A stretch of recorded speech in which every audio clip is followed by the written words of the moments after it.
राम मंदिर का जो प्राण प्रतिष्ठा हुई थी ना, उसके बारे में मैं आपसे डिस्कस करने वाली हूँ। मेरे को जितनी जानकारी है मैं आप लोगों के साथ शेयर कर रही हूँ कि पढ़ाई को, की स्टडी को, और आपको भी जानकारी हो तो प्लीज़ आप मुझे भी कमेंट में बताएं, और या कोई मिस्टेक हो तो बताइएगा। तो शुरू करते हैं राम मंदिर के बारे में। ये मैंने नोट्स बनाया था पूरा, ये 4 पन्ने का बना है। इसमें करंट का भी मैंने थोड़ा सा ऐड किया है, जो कि जुलाई में एस जयशंकर ने इससे रिलेटेड कोई डाक टिकट चालू किया है, तो वो भी मैं आपसे डिस्कस करूँगी। तो लेते हैं प्रभु का नाम, जय श्री राम, और शुरुआत करते हैं। तो भगवान राम के बाल रूप यानी रामलला की जो मूर्ति की जो प्राण प्रतिष्ठा है, वो जो समारोह हुआ था वो 22 जनवरी 2024 को हुआ था। इसके जो मुख्य यजमान थे वो हमारे पीएम नरेंद्र मोदी जी थे। और मंदिर के गर्भगृह में जो लोग उपस्थित थे उसमें हमारे उत्तर प्रदेश के योगी आदित्यनाथ और हमारी राज्यपाल आनंदीबेन पटेल और आरएसएस प्रमुख मोहन भागवत और मंदिर के पुजारी मौजूद थे। अच्छा, उसके बाद जो हमारी रामलला की जो मूर्ति है वो 51 इंच ऊंची मूर्ति है। और जो हमारी प्राण प्रतिष्ठा की जो रस्म थी वो कई दिनों तक चलने वाले अनुष्ठानों से पूरी की गई है। अच्छा, जो हमारे रामलला की मूर्ति के लिए जो अनुष्ठान किया गया था वो 16 जनवरी से शुरू हुए थे और 22 जनवरी 2024 को प्राण प्रतिष्ठा समारोह हुआ। ठीक है, और प्राण प्रतिष्ठा की जो प्रक्रिया है का जो उल्लेख है वो हमारे वेदों में भी किया गया है। अब वो कौन कौन से प्राण हैं? मत्स्य पुराण, वामन पुराण और नारद पुराण आदि विभिन्न पुराणों में इसका विस्तार से वर्णन किया गया है। अच्छा, इससे रिलेटेड कुछ 2 वस्तुएं हैं जो जिनकी प्राण प्रतिष्ठा नहीं की जाती है। वो है गंडकी नदी में पाए जाने वाले शालिग्राम और नर्मदा नदी में पाए जाने वाले शिवलिंग। नर्मदेश्वर को प्राण प्रतिष्ठा की आवश्यकता नहीं है क्योंकि वे अपने भीतर दिव्यता रखते हैं। अच्छा, ये अयोध्या राम मंदिर में स्थापित रामलला की मूर्ति के जो मूर्तिकार का नाम है वो है अरुण योगीराज। ठीक है, अरुण योगीराज कहाँ के रहने वाले हैं? वो मैसूर कर्नाटक के रहने वाले हैं और मूर्ति बनाने का उन्हें 15 साल का अनुभव है। ठीक है, और जो भगवान राम की बाल रूप की जो मूर्ति बनाई गई है वो काले पत्थर से बनाई गई है। ठीक है, अच्छा, अरुण योगीराज कौन थे? अरुण योगीराज ने MBA किया हुआ है। कुछ समय नौकरी करने के बाद पारंपरिक मूर्ति निर्माण में जुट गए थे। अच्छा, अरुण योगीराज ने अपने पिता से ये काम सीखा था। अच्छा, योगीराज ने पहले भी मूर्तियां बनाई हुई हैं, तो किसकी मूर्तियां बनाई हुई हैं? योगीराज ने पहले आदि शंकराचार्य की 12 फुट की ऊंची मूर्ति बनाई थी जिसे केदारनाथ में रखा गया है, और सुभाष चंद्र बोस की मूर्ति जो दिल्ली में इंडिया गेट के पास स्थापित की गई है। अच्छा, जो राम मंदिर के लिए जो मूर्ति बनाने का काम दिया गया था वो 3 मूर्तिकारों को दिया गया था। उन्होंने 3 प्रतिमाएं बनाई थी। तो राम मंदिर के गर्भगृह के लिए रामलला की 3 प्रतिमाएं बनवाई गई थी। तीनों की लंबाई 51 इंच है। ठीक है, प्रतिमाओं में कमल आसन पर विराजमान रामलला के बाल स्वरूप को दर्शाया गया है। एक प्रतिमा गर्भगृह में स्थापित की गई है जिन्हें अरुण योगीराज ने बनाया था और उन्होंने इसे काले पत्थर से बनाया था। बाकी 2 प्रतिमाएं मंदिर के अलग अलग जगह पर स्थापित होंगी। अरुण योगीराज मैंने बताया जैसे वो मैसूर कर्नाटक के रहने वाले हैं, और दूसरे जो वो थे जिन्होंने जो 2 और मूर्तिकार थे जिन्होंने मूर्तियां बनाई थी, उनका नाम है गणेश भट्ट। ये बेंगलोर कर्नाटक के रहने वाले और इन्होंने भी काले पत्थर से ही रामचंद्र जी की मूर्ति बनाई थी। सत्यनारायण पांडे जयपुर राजस्थान के हैं ये, इन्होंने संगमरमर की प्रतिमा बनाई थी। ठीक है, अच्छा, जो ट्रस्ट था उसकी गाइडलाइन क्या थी? उन्होंने बोला पहले तो राम की जो मूर्ति है वो बालक रूप में हो, दूसरा उनके चेहरे पर दिव्य तेज दिखना चाहिए, तीसरा वे बालक होने के बावजूद भी राजा की तरह दिखने होने चाहिए। ठीक है, अच्छा, रामलला की जो मूर्ति का रंग है वो काला ही क्यों लिया, काला ही क्यों है?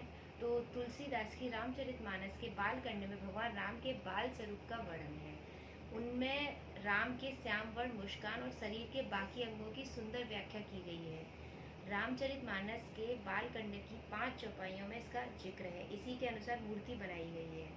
अच्छा, 200 किलो की ये मूर्ति 5 किलो सोना या जेवरात पहने हुए है। रामलला ने सिर पर सोने का मुकुट पहना है। अयोध्या राम मंदिर में स्थापित की रामलला की मूर्ति का निर्माण 3 अरब साल पुरानी चट्टान से हुआ है। मैसूर विश्वविद्यालय के पृथ्वी विज्ञान विभाग में यूजीसी अमेरिटस प्रोफेसर सेवानिवृत्त हैं। ये सी श्रीकांतप्पा के हवाले से पत्थर के बारे में बताया गया है। इन्होंने जानकारी दी है इस पत्थर के बारे में कि ये 3 अरब साल पुराना है। रामलला की मूर्ति को तराशने के लिए इस्तेमाल की गई चट्टान दक्षिण भारत की सबसे पुरानी चट्टान है। मूर्ति के लिए चट्टान मैसूर जिले के गुंगे गोदानुपुरा में एक सक्रिय खदान से ली गई थी। मैसूर के आसपास की चट्टानें आर्कियन, धारवाड़, क्रेटन का हिस्सा हैं। इसी तरह की चट्टानें भारत के अन्य हिस्सों में भी पाई जाती हैं। ये तो था कि जो मूर्ति बनाई गई है उसके बारे में, पत्थर कहाँ से मिला और किस साइड से आया है, भारत से आया है या बाहर से आया है, इसके बारे में थी जानकारी। अयोध्या में राम मंदिर के वास्तुकार चंद्रकांत सोमपुरा और उनके बेटे आशीष सोमपुरा है। ठीक है, इन्होंने ही राम मंदिर को डिजाइन किया है। चंद्रकांत सोमपुरा के पिता कृपा शंकर गुजरात के सोमनाथ मंदिर के वास्तुकार थे। उनके पास आर्किटेक्चर की कोई औपचारिक डिग्री नहीं है, लेकिन देश और दुनिया के कई प्रसिद्ध मंदिरों के वास्तुकार हैं।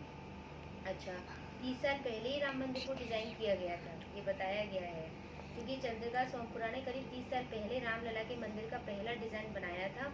उस वक्त विश्व हिंदू परिषद के तत्कालीन अध्यक्ष अशोक सिंघल ने इन्हें इसके लिए अयोध्या बुलाया था। उस वक्त बाबरी मस्जिद जो थी ना वो मौजूद थी। सुप्रीम कोर्ट का फैसला 9 नवंबर 2019 को आने के बाद राम मंदिर के डिजाइन के काम में चंद्रकांत सोमपुरा के बेटे आशीष भी जुड़ गए।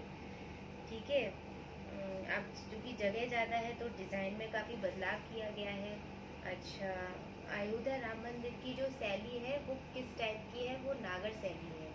भारत में मंदिर वास्तुकला की 2 प्रमुख शैली ज़्यादातर देखने को मिलती है। एक तो उत्तर भारत से नागर शैली और दक्षिण भारत में द्रविड़ शैली।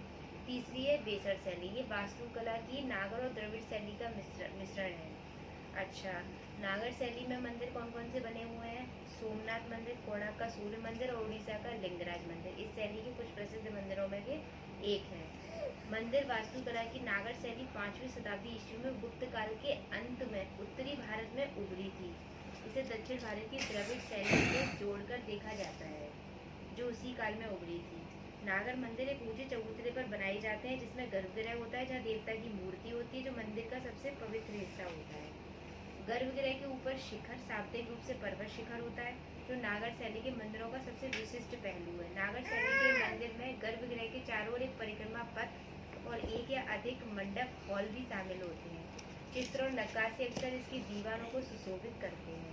अच्छा, मंदिर परिसर में रामलला के साथ साथ 6 मंदिर और बनेंगे। कौन कौन से मंदिर हैं? गणेश मंदिर, सूर्य मंदिर, शिव मंदिर, भगवती मंदिर, हनुमान मंदिर और अन्नपूर्णा मंदिर। अच्छा, अयोध्या राम मंदिर का जो निर्माण कार्य है वो लॉर्सन एंड ट्रूगो कंपनी को सौंपा गया था। ठीक है, हाँ, इसकी जिम्मेदारी लॉर्सन एंड ट्रूगो को सौंपी गई थी। टाटा कंसल्टिंग इंजीनियर्स लिमिटेड इस काम का प्रबंधन कर रही है। ठीक है, अच्छा, इससे रिलेटेड ना कुछ क्वेश्चंस हैं, वो जो मैंने अभी आपको बताए हैं ना वो वही क्वेश्चन है शॉर्टकट में। तो बताइए, मैं आपसे ना जो अभी प्रेजेंट की जो बात आई है ना, हाँ, वो मैं आपसे शेयर करती हूँ। अभी ना विदेश मंत्री एस जयशंकर ने जुलाई 2024 में लाओस देश में रामलला के स्मारक डाक टिकट का अनावरण किया है। कहाँ पे? लाओस में। लाओस देश में रामलला के स्मारक डाक टिकट का अनावरण किया है। ठीक है, तो एस जयशंकर आसियान विदेश मंत्रियों की बैठक में भाग लेने के लिए लाओस जुलाई में यात्रा की।